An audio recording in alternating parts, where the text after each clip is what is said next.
A paz do Senhor, meus irmãos, eu sou o pastor Rodrigo Gomes, você está no meu canal, a Cate. Seja muito bem-vindo. Hoje nós estamos aqui para gravar a lição de número 1 dos jovens. Esta lição nós iremos disponibilizar todos os slides da lição número 1 gratuitamente para todos os irmãos que estão no grupo da comunidade ali dos jovens. Então, tá vendo o QR Code na tela aí? Aponta o teu celular ali.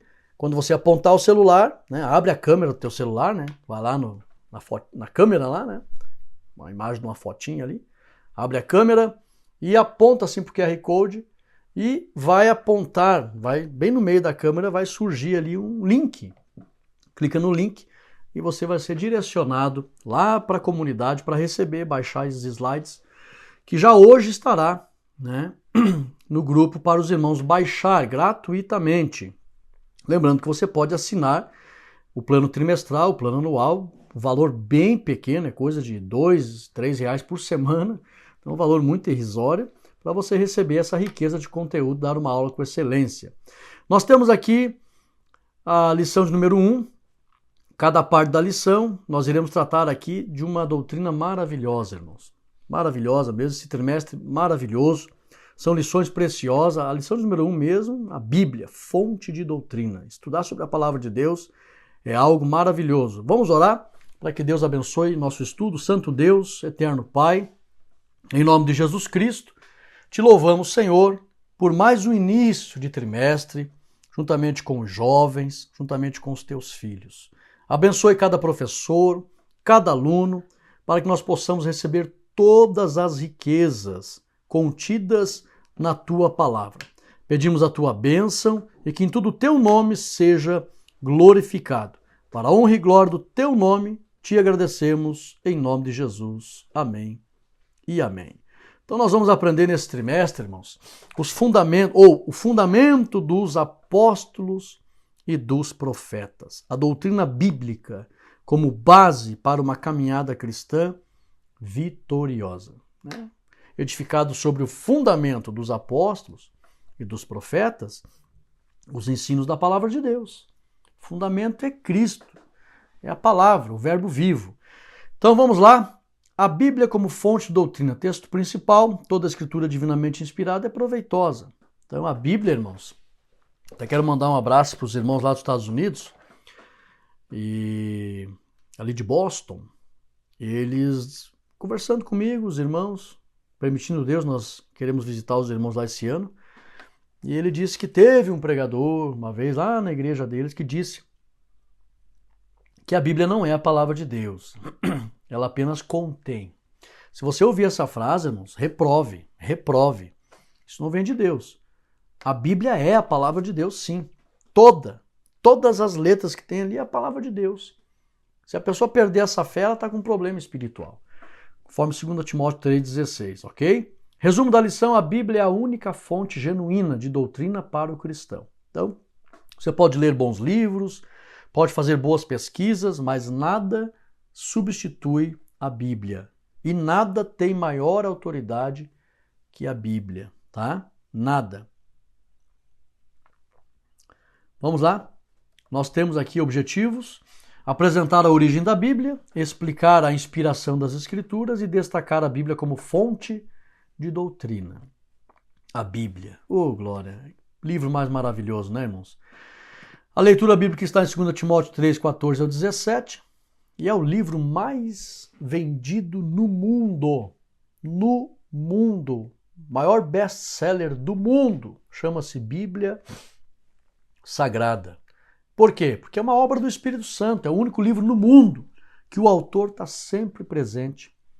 Tentaram destruir a Bíblia várias vezes, vários reis ímpios, imperadores, homens malignos, pensadores, influenciadores, filósofos, mundanos, ímpios. Ninguém consegue destruir a Bíblia.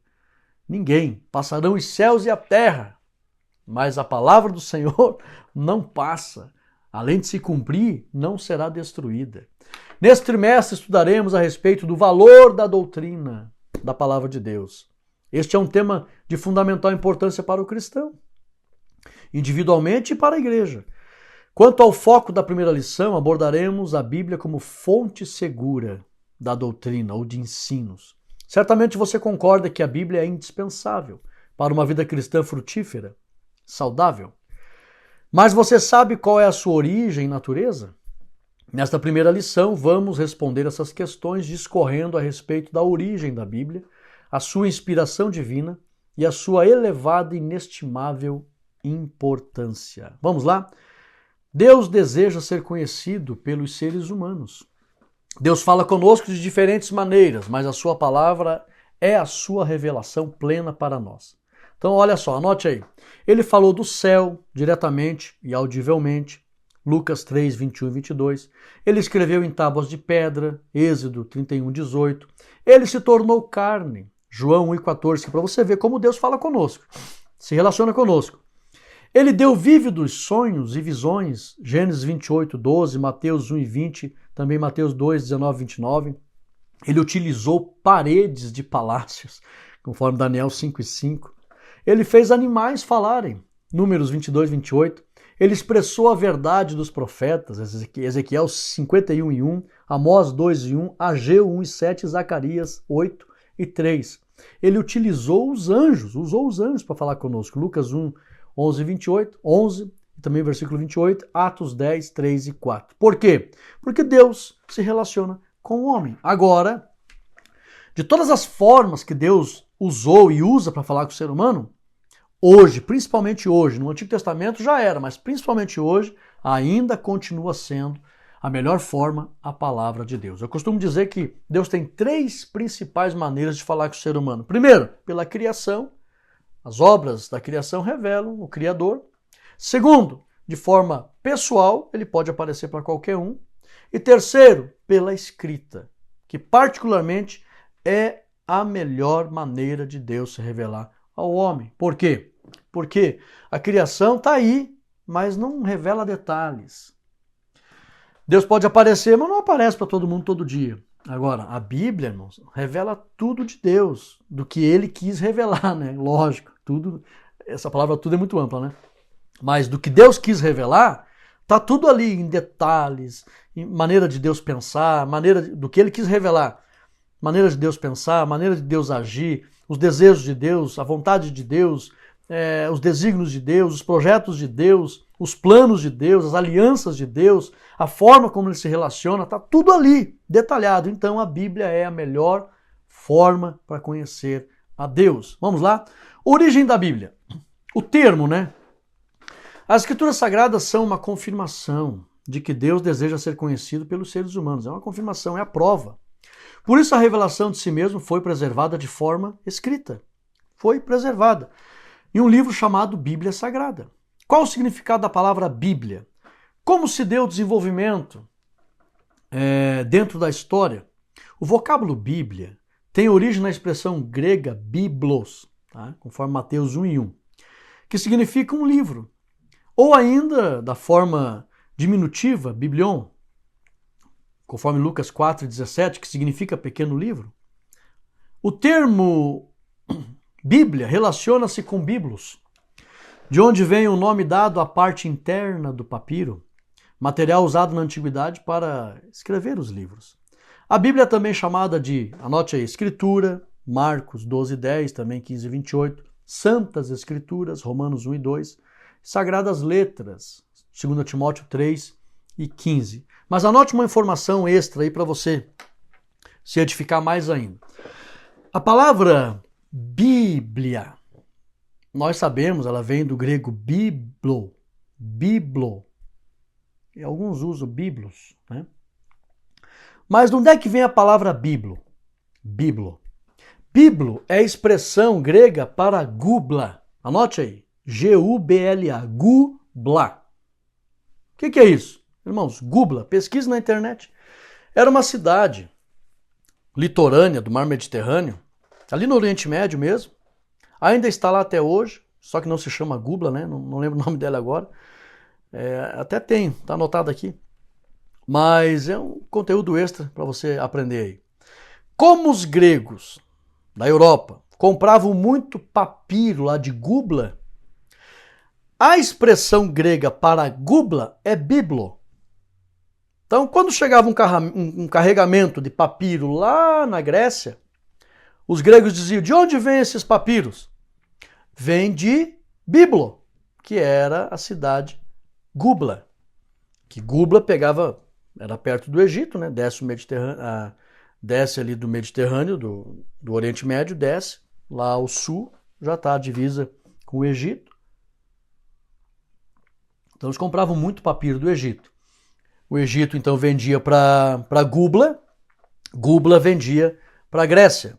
Chegava na Grécia, eles falavam grego, a língua grega, Gubla em grego era Biblo. Biblo. De tanto eles usarem a palavra Biblo, porque o papiro vinha de Gubla, o próprio papiro, a língua grega era mais falada no mundo antigo, principalmente no primeiro século, eles começaram a chamar o próprio papiro de Biblo. Biblo. Depois que foi traduzido do grego para o latim, a palavra feminina, Bíblia, ela é plural no latim. E aí Bíblia já diz respeito a todos os livros da Bíblia. Ela é plural no latim. Feminina, é uma palavra feminina em latim que é plural para livros. E aí se popularizou no mundo a palavra Bíblia. Muita gente não sabe que a origem de Biblo vem de Gubla. Ninguém sabe o que significa a palavra Gubla, que era o nome da cidade que se vendia os papiros para a Grécia. Mas está aí a origem da palavra Bíblia. Tá?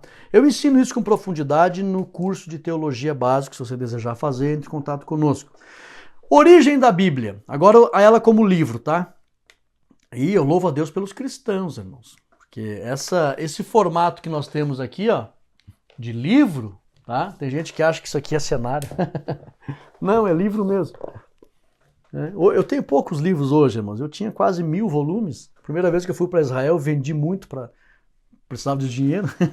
Hoje eu devo ter, acho que uns 400 volumes só. Aqui não está todos os meus livros. Mas esse formato de livro aqui, quem criou foi os cristãos. Os cristãos. Por quê? Os romanos tinham uma tabuinha, tá? Faz de conta que isso aqui é uma tábua e ela tem um rebaixo. Tá? É como se fosse uma forma de bolo, tá? Forminha de bolo. Então os romanos colocavam cera dentro dessa forminha e aí eles escreviam as atividades do dia, né? Os turnos de trabalho, né? O número de soldados por turno e etc. E aí, quando enchia esse espaço, eles pegavam uma madeirinha, algum objeto e apagavam, né? Apagavam, deixavam lisinho de novo, inteligente, né?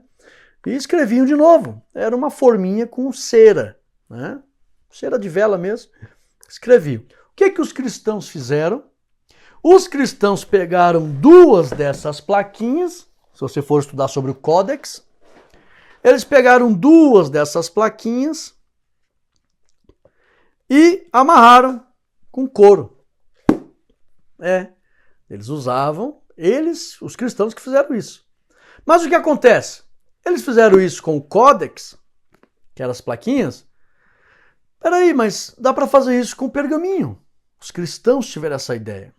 E a partir dali, que eles fizeram com o Códex, eles pegaram também os pergaminhos, né, que é o material ali couro de ovelha. Eu também no curso de teologia eu ensino a história do pergaminho, né? Por que tem esse nome? E aí então eles amarravam as folhas de pergaminho de couro e aí tinham várias folhas de couro. E esse formato de livro, quem inventou o papel foram os chineses, né? Já tinha o papel quando aqui em Jonas Gutenberg, ou Johannes Gutenberg, né? Ele criou a primeira máquina que seria uma revolução tecnológica da época, né? Seria uma máquina de imprimir as folhas, né? Até tem a Bíblia de Gutenberg. Então, na Idade Média, ele cria essa máquina e aí ele imprime, tá, as folhas que já tinha papel na época, né? E tira, então, do pergaminho ali, transcreve, Fizeram, né, um livro primeiro com as folhas, depois imprimiram. Imprimiram. Ele criou aquela máquina de impressão. No curso eu até mostro a foto da máquina que ele criou. E aí surgiu o livro.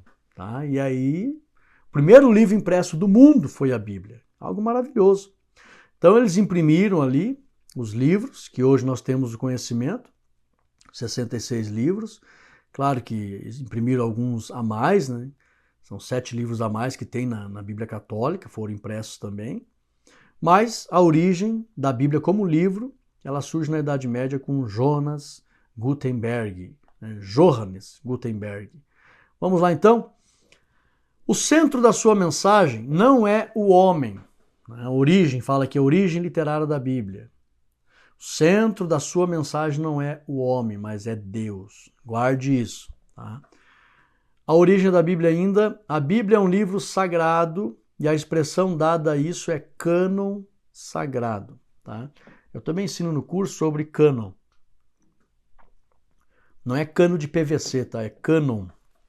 Cânon era uma vara de medir no mundo antigo, que principalmente os gregos, eles tinham muita arquitetura. Né? Depois os romanos também desenvolveram muita arquitetura e eles usavam ferramentas. Havia uma vara de medir, que se chamava cânon. Essa vara era usada para muitas coisas. Eles usavam, imagine, muita gente morava em tendas, começaram a construir casas de pedras e etc. Então media tudo, fazer móveis. Então o cânon era usado para muita coisa. E aí cânon se tornou sinônimo de regra, tá? Porque eles mediam, ó, tem que fazer casa desse tamanho, tem que fazer mesa desse tamanho. Então usa o cânon, a regra é essa, a regra de medida é essa, a regra. Cânon se tornou sinônimo de regra.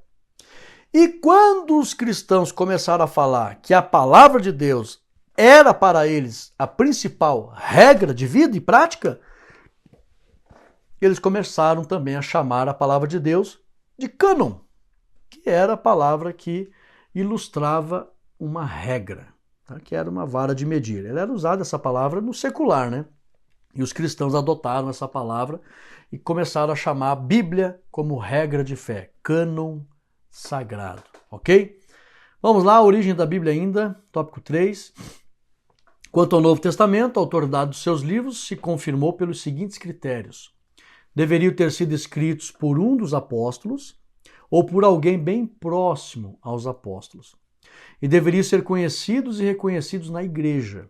Tá? Os concílios não concederam autoridade divina às escrituras, apenas reconheceram. Tá? Principalmente o concílio de Nicéia, ali por volta de 325 depois de Cristo, os historiadores comentam que havia em torno de 60 evangelhos. Só passou 4. Por quê? Porque quando o imperador pediu para Eusébio traduzir 50 Bíblias do grego para o latim, Eusébio foi procurar ver quais eram os livros mais lidos, livros doutrinários lidos e estudados entre a igreja. E Eusébio encontrou uma lista feita por Orígenes. E Orígenes já tinha feito uma lista de 27 livros do Novo Testamento, escrito pelos apóstolos, de pessoas ligadas aos apóstolos, que a igreja estava estudando. Já havia essa lista feita por Orígenes, o primeiro a fazer a lista dos 27 livros que a igreja estudava. Foi Orígenes. E aí Eusébio, então, se baseia e faz a tradução desses 27 para o latim. Já tinha os 39 do Antigo Testamento, bem organizado, isso já quase 200 anos antes de Cristo, a tradução da Septuaginta. E aí Eusébio fez essa tradução, e aí então ficou 39 do Antigo, 27 do Novo. Lá em 325, quando teve um concílio, tinha muitos escritos, vamos reafirmar aqui quais são os inspirados. E aí então só passou 4 evangelhos. Evangelho tinha mais de 50 evangelhos. Hoje tem gente que se escandaliza aí, né? Ah, surgiu o evangelho árabe, surgiu o evangelho de Tomé. Ah, a Bíblia tem que ser reescrita. Ih, irmão, no 4º século já tinha conhecimento de dezenas de evangelhos. Tá? Só passou 4. Por quê? Porque não tem contradição, não tem doutrinas antibíblicas, não tem heresias. Então, a Bíblia não foi os concílios que deram autoridade, não, simplesmente reconheceram. O que a igreja está estudando? Esses 27 aqui. Então, permanece. Ok? Vamos para frente? Pense nisso. Qual a importância de se conhecer a origem da Bíblia? O desenvolvimento histórico da Bíblia atesta ser ela a palavra de Deus, sem contar o cumprimento das suas profecias, né, irmãos? Tudo com um cumprimento fiel. Nós temos aqui a segunda parte, inspiração das Escrituras, uma breve definição. Termos como inspiração, iluminação, aplicação, convicção e testemunho compõem a discussão acerca da fonte das Escrituras. Então, quando você vai ver lá inspiração, telpneustos, do grego, soprado por Deus. Deus soprou, né? Como diz a Bíblia, homens santos de Deus falaram inspirados.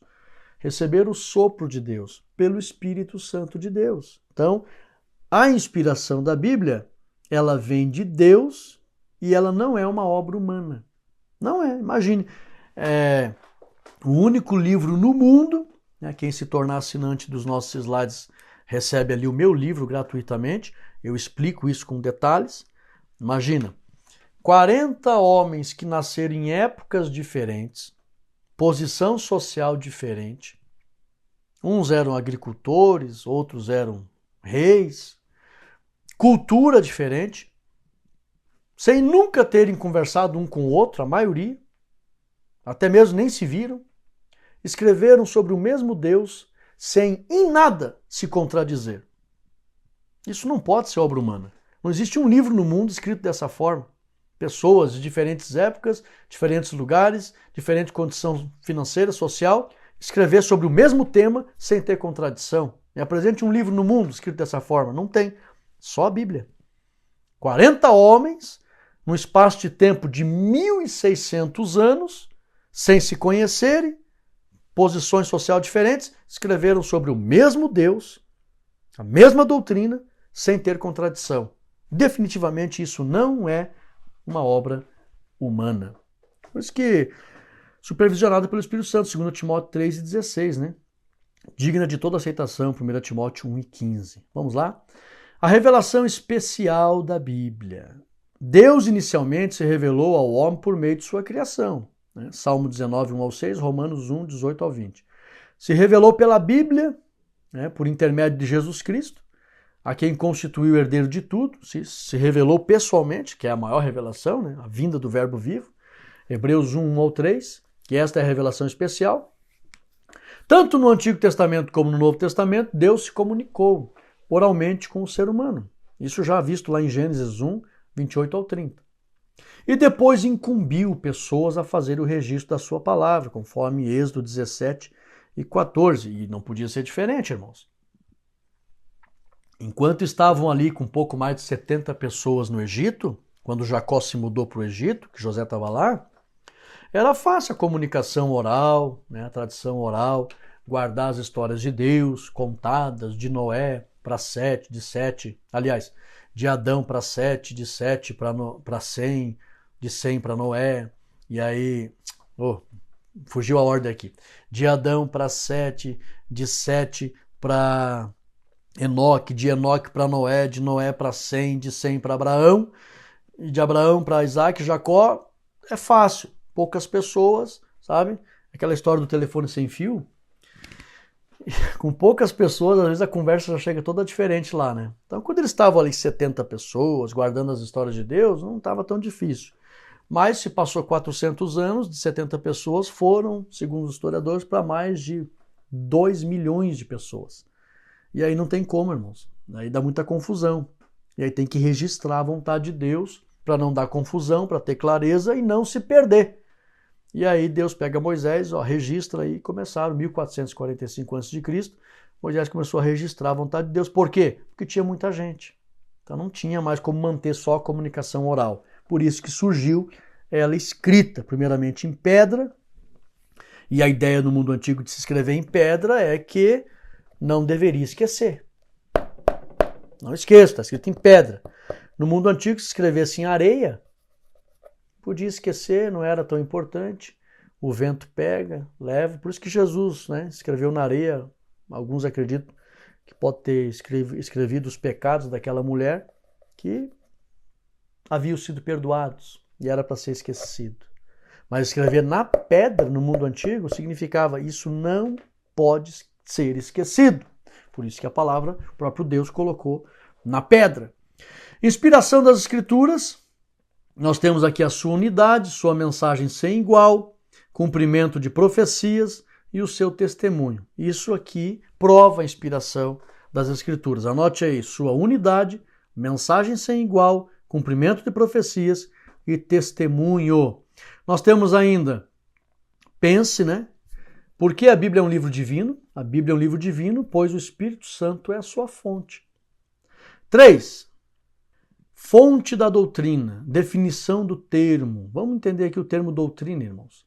Do latim doctrina, do verbo dócio, ensinar, instruir, educar.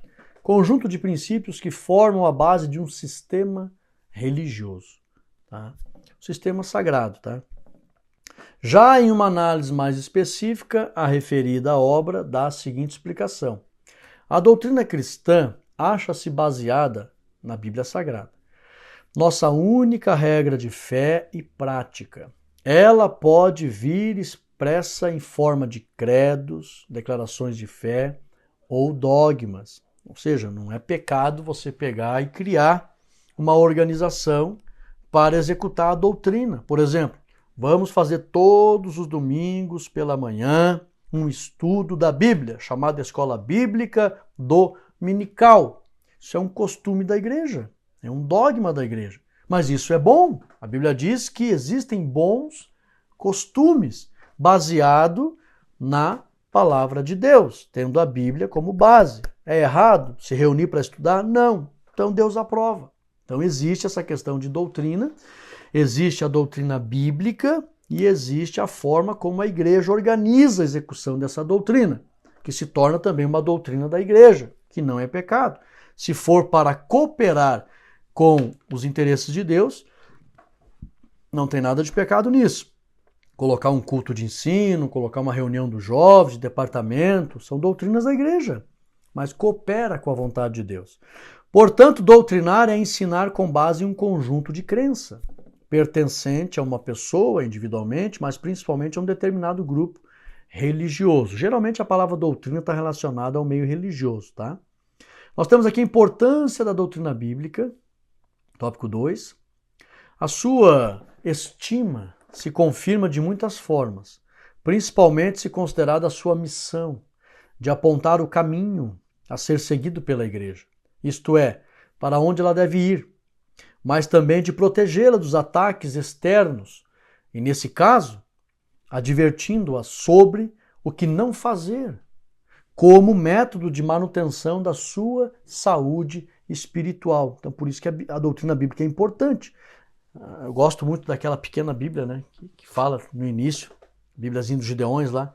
A Bíblia, ela é uma bússola.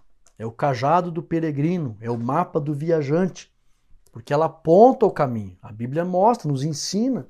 O salmista disse, Salmo 119, 105, lâmpada para os meus pés é a tua palavra, e luz para o meu caminho. Essa lâmpada ali no original é uma lâmpada pequena que iluminava só em frente aos pés.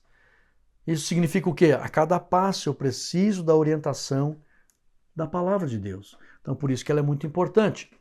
Historicamente, as doutrinas bíblicas surgiram e se consolidaram como respostas às ameaças e defesa aos ataques à unidade da igreja. Como eu falo aqui, existe a doutrina bíblica, mas existe a doutrina da igreja que organiza a forma de como ensinar a doutrina bíblica.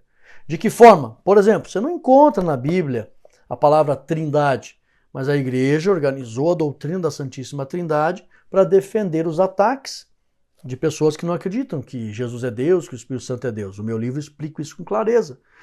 Palavras como teologia sistemática, você não encontra na Bíblia. Nós sabemos que são doutrinas que ajudam a ensinar a Bíblia.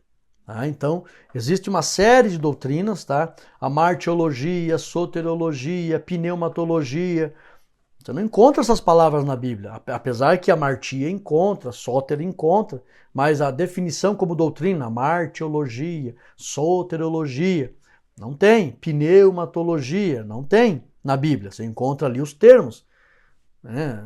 Ágios, ou pneuma, encontra. Mas esses termos teológicos não se encontram. O que é isso? Doutrina da igreja que coopera com a doutrina da palavra de Deus, com o ensino da palavra de Deus. Então não tem nada de errado nisso. Então é importante, historicamente, as doutrinas bíblicas surgiram para consolidar a palavra de Deus. Então tudo que coopera, que não fere, que não agride, que não contradiz a Bíblia, organizado pela igreja, não tem pecado algum nisso. Tem gente que diz, né? Não confie no homem, doutrina do homem, o que vem do homem não é de Deus. Não é assim, irmãos.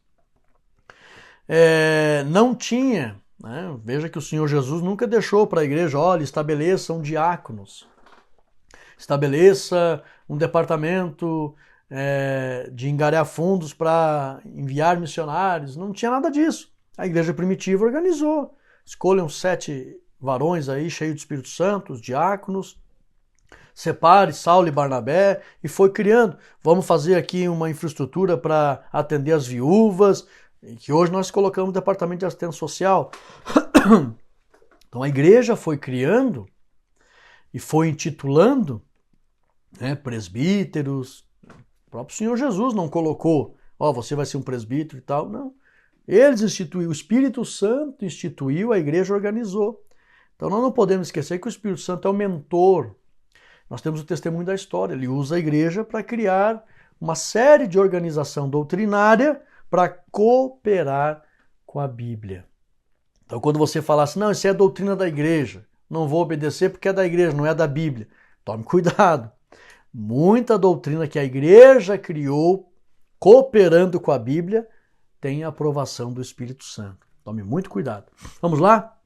A verdadeira fonte. O que não pode acontecer, mas deixa eu abrir um parênteses aqui, que pode dar uma margem para alguém pensar, é a igreja criar doutrinas que criem que seja antibíblica. Por exemplo, não, a doutrina da igreja, se você não obedecer, tu vai perder a salvação. Isso aqui é a doutrina da igreja. A igreja, só a igreja tal que salva.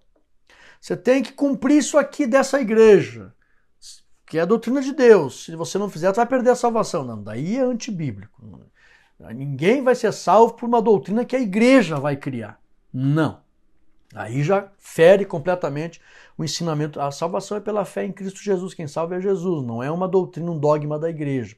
Então tem que saber ter maturidade para entender quando a igreja está cooperando com a palavra de Deus e quando a igreja está criando doutrinas que dá choque com as doutrinas da Bíblia, ok? É simples para entender, né? Verdadeira fonte doutrinária, a Bíblia é a verdadeira fonte doutrinária. Não existe uma fonte extrabíblica. Paulo chega a dizer, né? Se anunciar outro evangelho, seja amaldiçoado. Não existe outro livro no mundo para dar o norte para o povo de Deus que não seja a Bíblia Sagrada. Os 39 do Antigo Testamento e os 27 do Novo Testamento. Ponto. Vamos lá? Importante, qual a relação entre a Bíblia e a doutrina? A Bíblia é a fonte de toda a doutrina cristã. Então, a Bíblia ensina tudo que precisamos, né? Vou pegar a Bíblia aqui, mas pegar essa de Spurgeon aqui, né? Ela ensina tudo que nós precisamos. Deixa eu tirar aqui. Então, essa Bíblia aqui, ó. A Bíblia é a fonte de toda a doutrina cristã. Mas eu devo, Jesus falou, olha, ide ensinai, né? Então eu vou, como igreja, ensinar os discípulos, fazer discípulo. Então eu vou organizar maneiras para ensinar a Bíblia, a doutrina da Bíblia. Essa organização, porque a igreja é organismo e organização, ela acaba se tornando também doutrinas, né? Dias de culto, períodos de estudo bíblico, por exemplo, essa própria Santa Ceia, a organização, a doutrina da igreja, da Bíblia, que a igreja organizou uma vez por mês. Então, a doutrina bíblica, temos que tomar a Santa Ceia. mas a gente toma uma vez por mês. Quem é que instituiu uma vez por mês? Há quem diga que entre os apóstolos tomavam toda semana Santa Ceia. Hoje nós tomamos uma vez por mês. Há quem diga que nos primeiros dias da igreja primitiva, alguns tomavam Santa Ceia todo dia.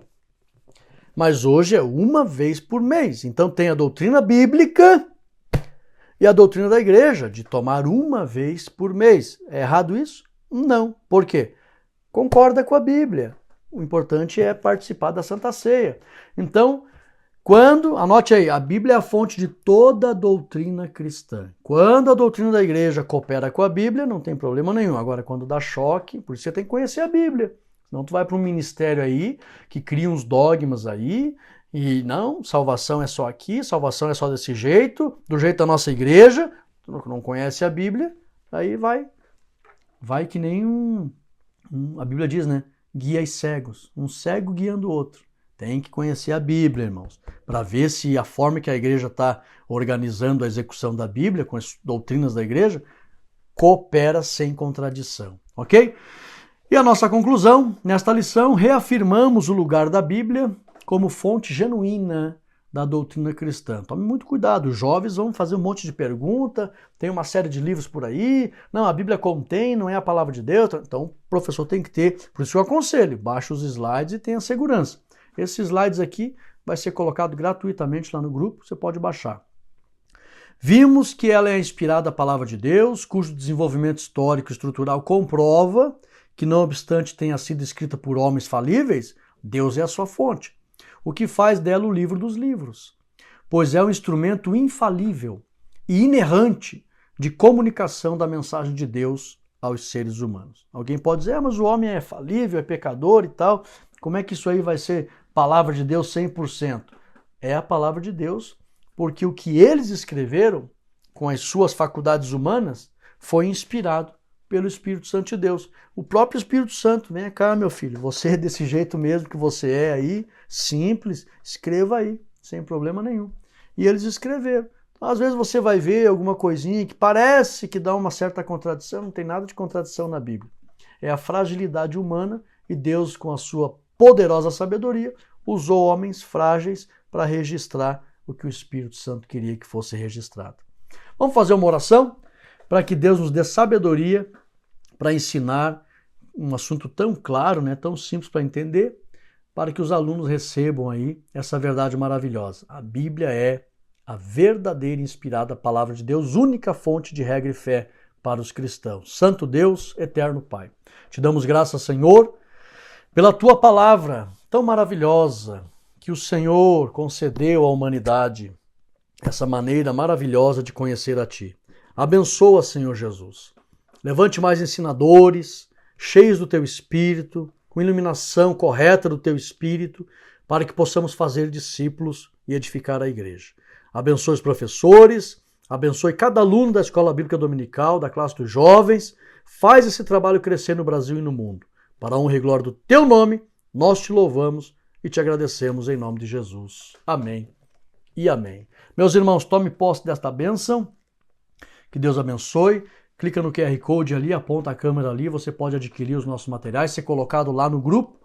E lá tem também os links para adquirir os materiais. E que Deus abençoe, que tenha um trimestre abençoado, em nome de Jesus. Amém e amém.